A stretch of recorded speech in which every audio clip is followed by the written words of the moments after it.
All right, picture this. You're running late for work, you jump into your electric car and you realize you forgot to charge it last night. Ugh, right? Normally, you'd be looking at, what? At least 20 minutes at a fast charger, maybe more, if you're not at a Tesla Supercharger. But then you see this headline, the EV that charges in 30 seconds, it's real, but there's a catch. And you think, hold up, is this for real? Can I actually just plug in, grab my coffee, and be good to go in less time than it takes to microwave a burrito? So let's dig into this because it sounds almost too good to be true, right? I mean, 30 seconds? That's like you blink and your car's ready. But as with most things that sound like magic, there's a little more to the story. And trust me, it's actually super interesting once you get into it. Hey, before I get too deep into this, if you're into tech stories like this, stuff that's just on the edge of what's possible, go ahead and hit that subscribe button or follow, depending on where you're listening. I've got a bunch of these wild future tech stories, and I'd love to have you along for the ride. All right, back to the 30-second EV charge. So here's the deal. There is a real technology out there that can charge an electric vehicle in about 30 seconds.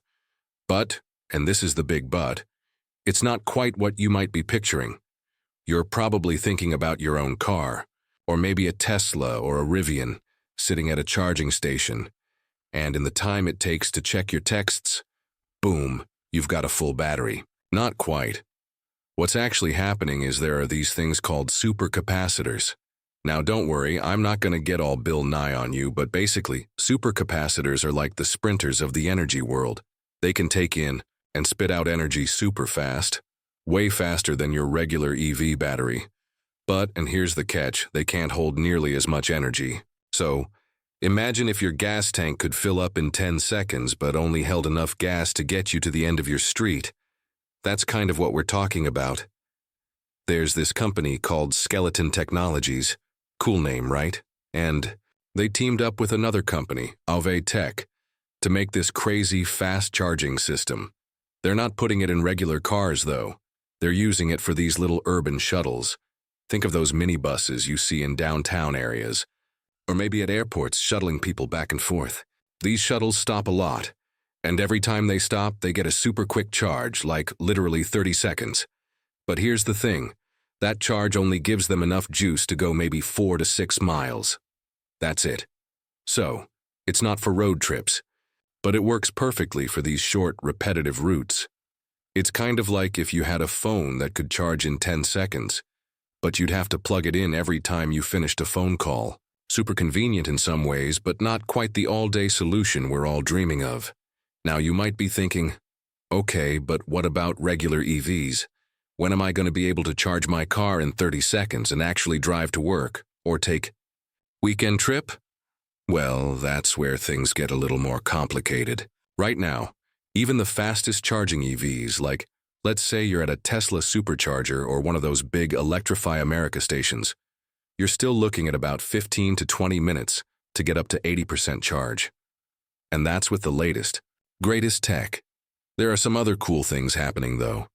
For example, there's this company called Nyobolt.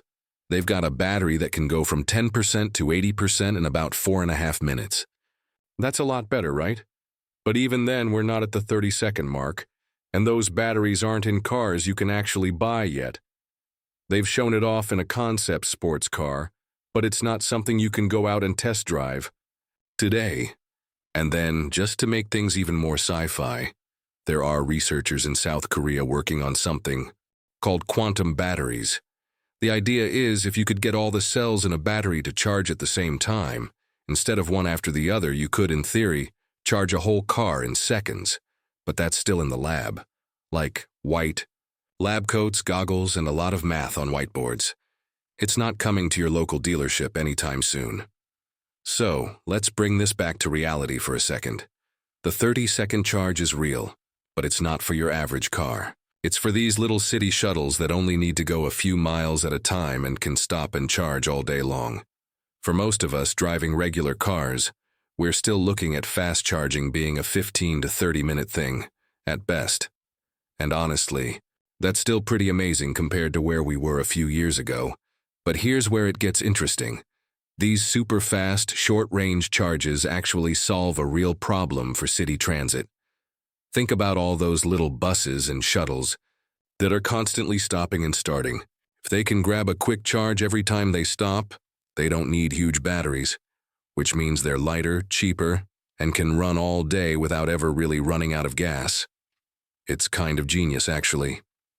Plus, these supercapacitor stations are set up in a way that's pretty smart. They slowly pull energy from the grid, so they're not causing a huge spike in electricity use.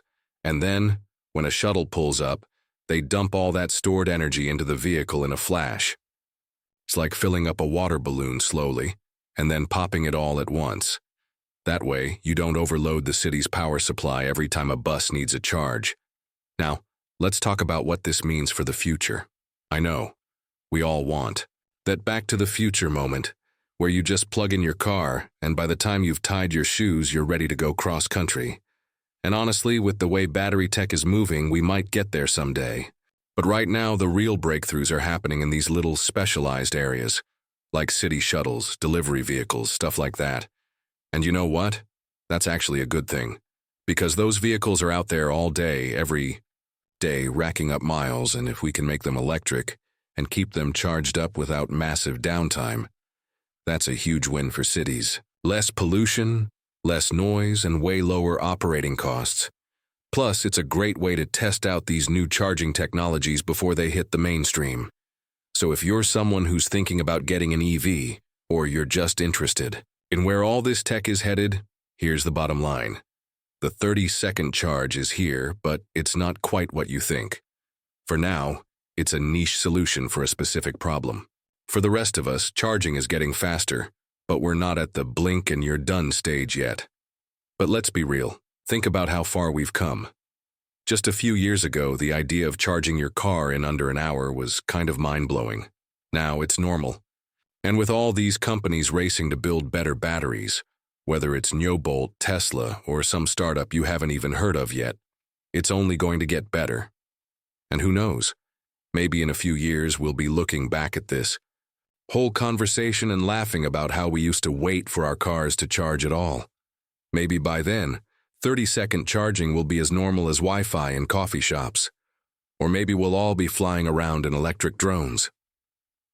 Stranger things have happened. So, to wrap this up, here's what I'd keep an eye on if you're interested in this stuff. First, watch what's happening with city transit and delivery vehicles. That's where a lot of the real innovation is happening right now. Second, keep an ear out for new battery tech, especially anything that promises faster charging without sacrificing range. And third, don't get too caught up in the hype. There's always going to be a headline about some breakthrough that's just around the corner. But the real progress happens in small steps. But honestly, that's what makes this whole space so exciting. It's not just about cars. It's about how we move, how cities work, and how technology is quietly changing the world around us. And if you're the kind of person who likes to geek out about this stuff, stick around. There's a lot more coming, and I'll be here to break it down in plain English, no lab coat required. Thanks for hanging out with me today. If you enjoyed this, don't forget to subscribe or follow so you don't miss the next wild story from the future. And hey, if you've got questions about EVs, batteries, or anything else tech-related, drop them in the comments. I love hearing what you're curious about. Until next time, keep your batteries charged and your curiosity even higher. Catch you later.